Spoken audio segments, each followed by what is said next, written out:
Hello बच्चों, क्या हाल है भाई सभी का। आई होप कि सभी ठीक होंगे। सीधा बैठो बेटा, नोटबुक खोलो। और आप सभी का स्वागत है माँ सरस्वती क्लासेस पे।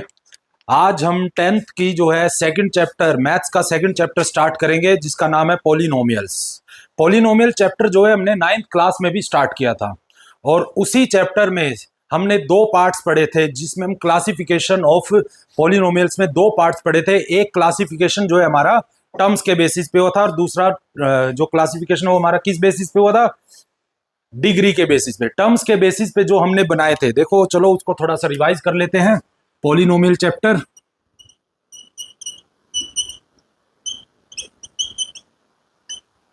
ध्यान से सुनियो भाई वंश, ठीक है।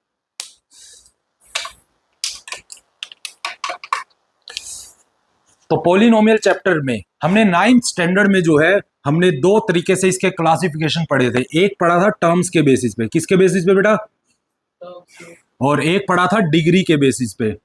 याद है डिग्री और टर्म्स क्या होते हैं, क्या होते हैं बेटा। डिग्री हाईएस्ट डिग्री और से एक इक्वेशन है, उसकी हाईएस्ट डिग्री क्या है और उसकी लोएस्ट डिग्री क्या है। नहीं, हाईएस्ट पावर, हाईएस्ट पावर बोलते हैं उसको, ठीक है। तो टर्म्स के बेसिस पे जो हमने क्लासिफिकेशन करा था, पहला था मोनोमियल। क्या था, मोनोमियल, ठीक है। मोनोमियल का मतलब है पोलिनोमियल ऑफ एक्स। यहां पर हम डिफाइन करते हैं, इसका मतलब होता है पोलिनोमियल, और किस वेरिएबल को हम यहां पर यूज करने जा रहे हैं वो यहां पर मेंशन किया जाता है। तो ये मोनोमियल का मतलब होता है 5x, ठीक है। मतलब कि उसमें एक ही टर्म होगी, और टर्म्स को अलग करने की जो कैपेबिलिटी है वो सिर्फ एडिशन और सब्ट्रैक्शन के पास होती है। किसके किसके पास होती है बेटा, एडिशन एंड सब्ट्रैक्शन के पास होती है सिर्फ, ठीक है। उसके बाद यहां पर ये है, ये जो है ये वन टर्म है सिर्फ, क्या है। अब देखो यहां पर हम देखें तो ये 5 मल्टीप्लाई बाय एक्स होता है। क्या होता है, कई बच्चे सोचते हैं ये एक टर्म है, ये नहीं। ये सिर्फ टर्म्स को अलग करने की कैपेबिलिटी किस किस के पास है, सिर्फ एक है एडिशन के पास और एक है सब्ट्रैक्शन के पास, ठीक है। तो इसे हम बोलते हैं मोनोमियल। ये एक ही टर्म की तरह ट्रीट करा जाएगा, तो ये हमारा मोनोमियल होगा, ठीक है। अब दूसरा था हमारा बाइनोमियल। क्या था, बाइनोमियल, जिसमें कितनी टर्म्स होती है, टू टर्म्स होती है। कितनी होती है, टू टर्म्स। वो कैसा दिखता होगा, polynomial of t is equal to 5t+2, ये होता होगा, ऐसा होता होगा। अब इसकी डिग्री हो सकती है 99 भी हो, कोई फर्क नहीं पड़ता, क्योंकि अब देखो ये एडिशन है। अब एक टर्म ये हो जाएगी और एक टर्म, क्योंकि एडिशन और सब्ट्रैक्शन ही टर्म्स को अलग अलग करता है। एक टर्म ये, एक टर्म ये, तो ये फर्स्ट टर्म है तुम्हारी, और ये है सेकंड टर्म, ठीक है। तो इस वजह से इसमें दो टर्म्स है, और इसका नाम क्या पड़ा, बाइनोमियल, ठीक है। नेक्स्ट हमने पढ़ा था ट्राइनोमियल। क्या पढ़ा था, ट्राइनोमियल में कितनी होती है, तीन टर्म होती है, ठीक है। वो कैसा दिखता होगा, पोलिनोमियल ऑफ वंश, ठीक है। पोलिनोमियल ऑफ वंश is equal to 5v² plus में 5v प्लस में 3, ऐसा कुछ, ठीक है। यहां पर माइनस लगा लो अब की बार, बल्कि, ठीक है। तो माइनस और प्लस अलग अलग करता है, तो एक टर्म ये हो गई हमारी, फिर प्लस के बाद दूसरी टर्म, और ये तीसरी टर्म। तो ये कितनी टर्म्स हो गई, तीन टर्म्स हो गई। तो इसी वजह से इसको क्या बोला, ट्राइनोमियल। हमारे सिलेबस में अभी ये नहीं है, जो हमारा टेंथ का सिलेबस, ये नाइन्थ में था सिर्फ। हमारा जो इंपॉर्टेंट टॉपिक है वो डिग्री से स्टार्ट होता है। कहां से स्टार्ट होता है, डिग्री से स्टार्ट होता है, ठीक है। ये तो हमने नाइन्थ में पढ़ा था। अब डिग्री वाला भी हमने नाइन्थ में पढ़ा था, उसको बस थोड़ा सा और रिवाइज कर लेते हैं एक बार। डिग्री क्या होता है भाई वंश, हाईएस्ट पावर। क्या होता है, हाईएस्ट पावर। तो उसकी हम डेफिनेशन लिखते हैं अच्छे से। क्या होता है, डिग्री होता है highest power of variable in given polynomial. तो जो पॉलिनोमियल हमें दिया गया है उसमें वेरिएबल की हाईएस्ट पावर क्या है, उसी के बेसिस पे हम उसकी डिग्री को डिसाइड करते हैं। जैसे कि डिग्री 1 वाले को, जिसकी डिग्री 1 होती है, क्या होती है, जिसकी डिग्री 1 होती है उसको क्या बोलते हैं, लीनियर पॉलिनोमियल। क्या बोलते हैं, लीनियर पॉलिनोमियल, ठीक है। क्या बोलेंगे हम उसको, लीनियर पोलिनोमियल। अब वो कैसा दिखता होगा? Polynomial of x is equal to 5x, ऐसा कुछ दिखता होगा, ठीक है। Polynomial of x is equal to 5x plus 2, ठीक है। अब यहां पर हमने देखा कि वेरिएबल ये रहा और इसकी डिग्री क्या है? 1 है। क्या है? डिग्री 1 है। ये रहा वेरिएबल दूसरे पोलिन, ये इसकी डिग्री 1 है। टर्म्स के बेसिस पे ये मोनोमियल है और ये बाइनोमियल है, लेकिन डिग्री के बेसिस पे ये दोनों ही क्या है? लीनियर पोलिनोमियल है। क्या है? लीनियर पोलिनोमियल है डिग्री के बेसिस। टर्म्स के बेसिस पे ये वाला क्या है? मोनोमियल। ये क्या है? बाइनोमियल। लेकिन डिग्री के बेस पे, डिग्री दोनों की 1 है और डिग्री के बेस पे ये कौन सा पोलिनोमियल कहलाता है? लीनियर पोलिनोमियल, ठीक है। अब दूसरा हमारा होता है जिसकी डिग्री 2 होती है। क्या होता है वो? क्या कहलाता है वो? Quadratic polynomial. क्या कहलाता है? Quadratic polynomial. क्या कहलाता है भी वो? Quadratic polynomial. क्या कहलाता है? पोलिनोमियल, ठीक है। तो p x is equal to 2x square, p x is equal to 2x square minus 3x, p x is equal to 2x square plus 5, p x is equal to 2x square minus 3x plus 5, ऐसा कुछ है, ठीक है। अब तो यहां पर अगर हम देखें तो यहां पर हमारा जो है ये वेरिएबल था, इसकी पावर क्या थी? 2 थी, तो मतलब इसकी डिग्री क्या है? 2 है, तो ये क्वाड्रेटिक पोलिनोमियल। अब यहां पर वेरिएबल यहां पर भी है, यहां पर भी, लेकिन इसकी पावर क्या है? 1 है और इसकी पावर क्या है? तो डिग्री क्या मानी जाएगी? Highest power. हाईएस्ट पावर क्या है? 2। तो इसकी इस पूरे पोलिनोमियल की भी डिग्री क्या है? 2 है। क्या है डिग्री? 2। तो इसी वजह इसे भी क्वाड्रेटिक बोलेंगे। अब इसमें देखें तो वेरिएबल यहां था, इसकी डिग्री भी, इसकी पावर भी 2 है।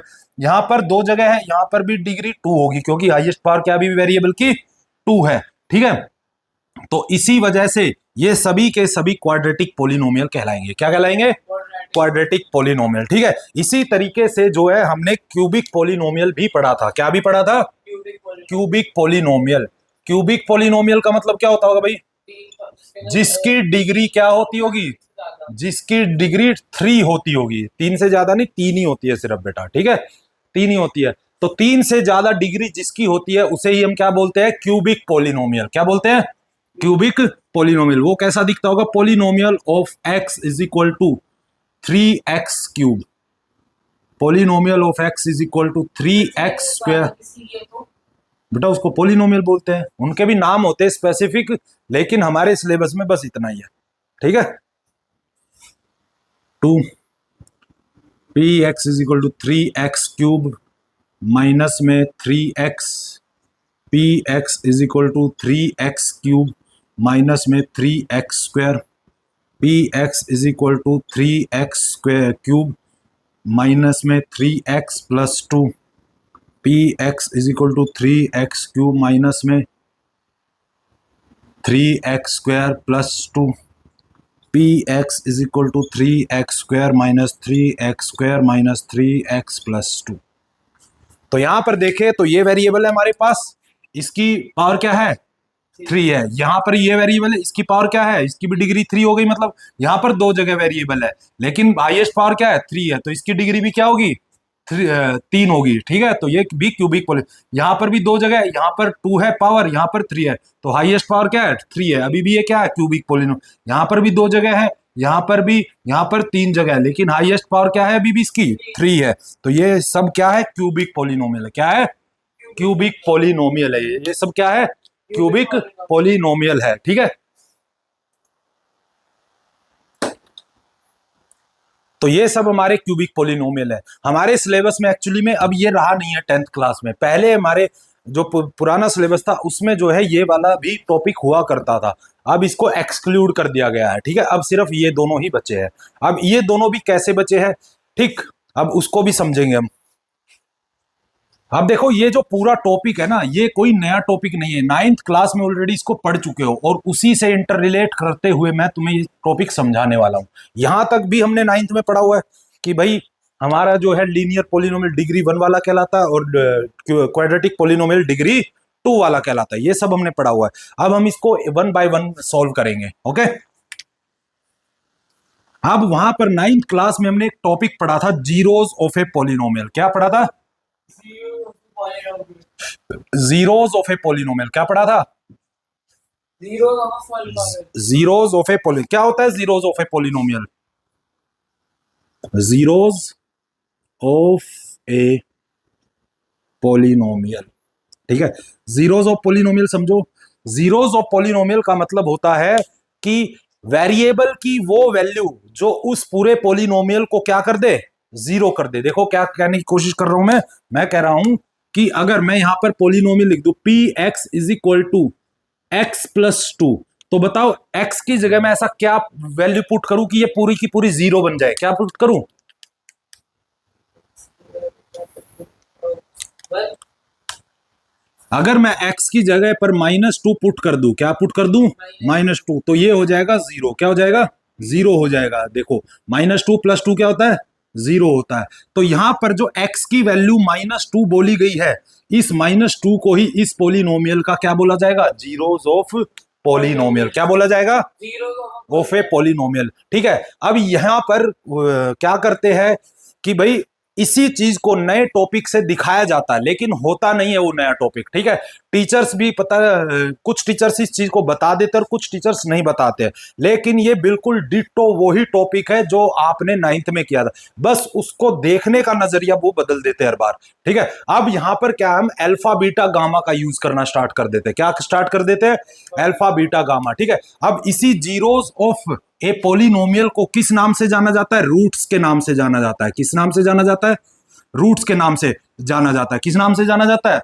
ठीक है। दूसरा, इसको सॉल्यूशंस के नाम से भी जाना जाता है। किसके नाम से भी जाना जाता है?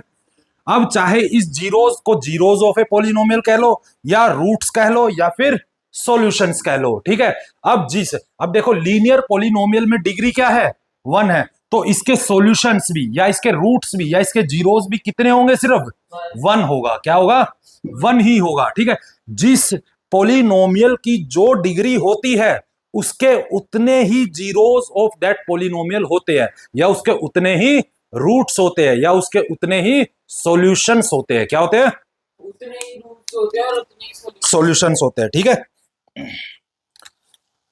तो यहां पर हम देखेंगे, अब यहां पर डिग्री 1 है लीनियर पोलिनोमियल के, तो इसके रूट्स या जीरोस या सॉल्यूशंस भी कितने होंगे? सिर्फ 1 होगा। और इसके लिए फॉर्मूला दे देते हैं कि भाई जो रूट्स है, जो अल्फा है, उस रूट्स को क्या बोलते हैं हम?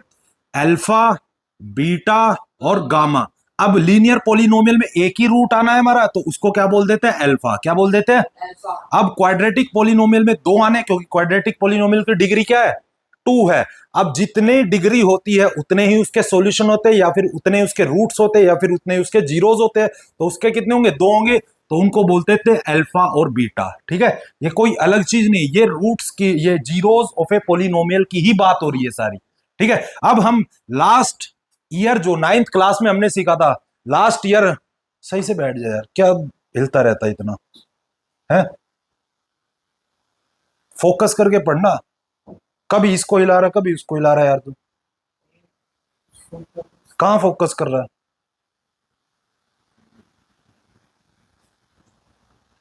तो अल्फा यहां पर अब लीनियर पोलिनोमियल है, तो इसके रूट्स या जीरोस भी कितने होने हैं? सिर्फ एक ही होगा। तो उसको क्या बोल देते हैं? अल्फा। उसका फॉर्मूला दे देते हैं आपको सभी, उसको कह देते हैं कि इसका जो फॉर्मूला होगा वो कुछ ऐसा दिखेगा, -b/a, ये बोल देते हैं वो ऐसा। अब इसको ड्राइव करके दिखाएंगे अब, और ये कुछ भी अलग चीज नहीं है, ये ऑलरेडी आप पुरानी क्लासेस में कर चुके हो। देखो जब हम यहां पर जीरोस निकालते थे, देखो इस पोलिनोमियल का जब हम जीरोस निकालेंगे, इस पोलिनोमियल का जब हम जीरोस निकालेंगे,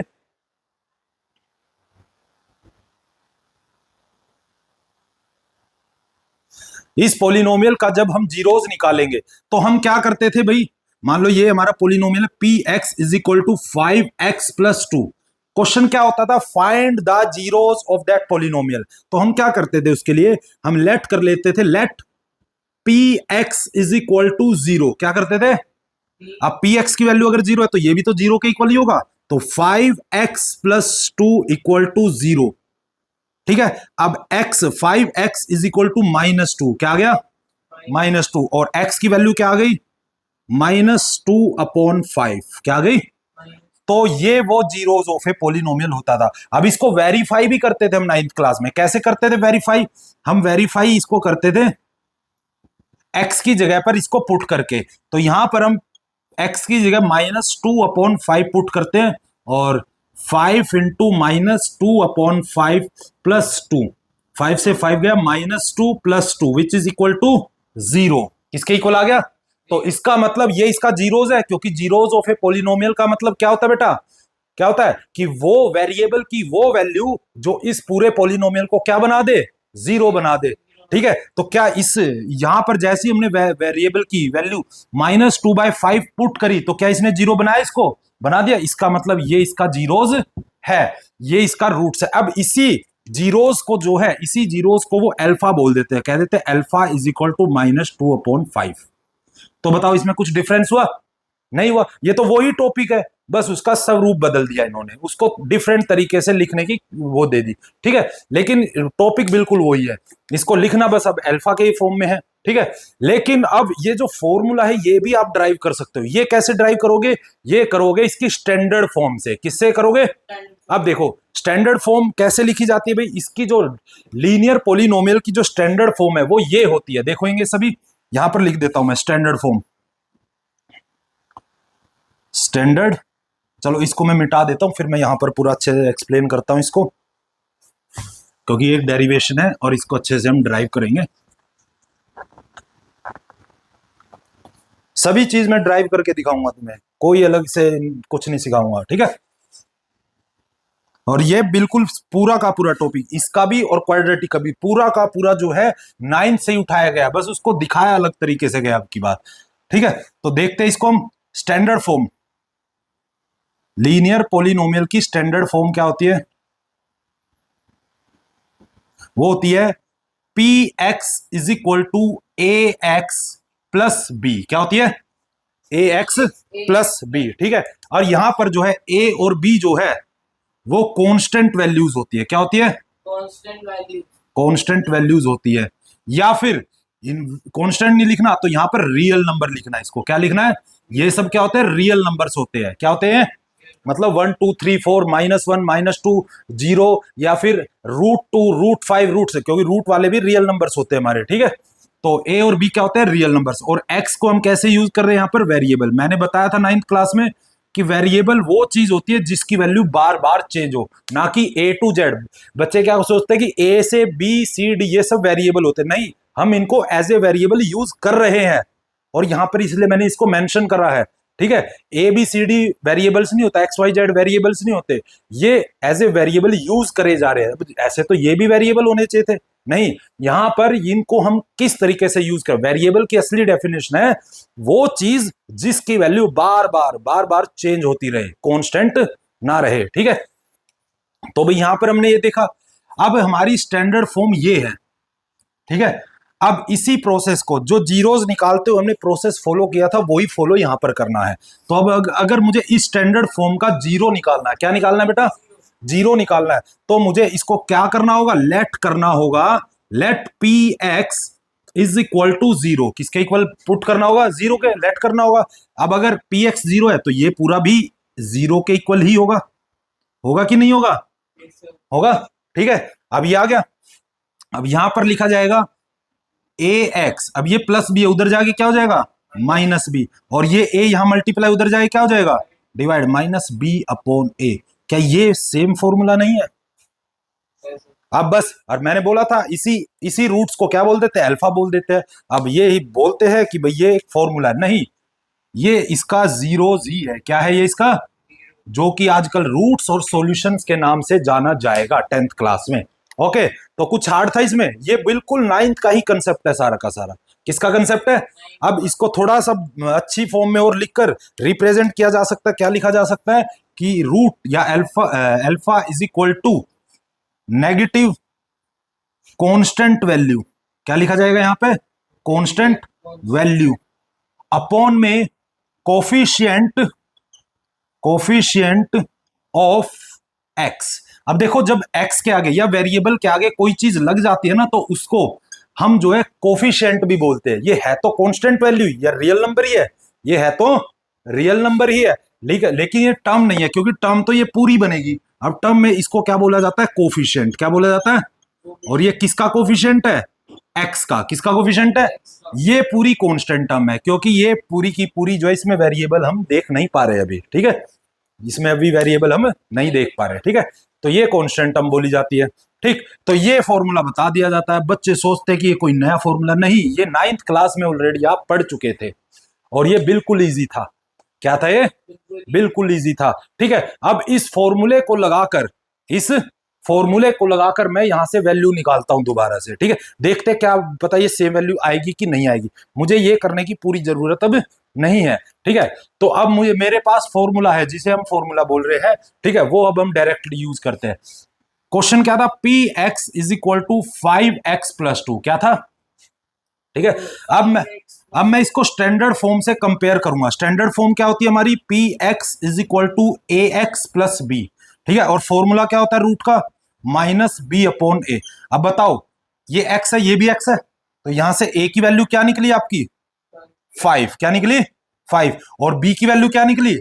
2। तो अल्फा की वैल्यू क्या होगी? -2/5। क्या यही वैल्यू आई थी इसकी भी सॉल्व करके? बिल्कुल आई थी। तो इसका मतलब क्या है? ये कुछ नहीं है, ये रूट्स जो हम उसके जीरोज निकालते थे पिछले साल तक, ये वही चीज है, बस अब इसको थोड़ा सा अलग रूप दे दिया गया है।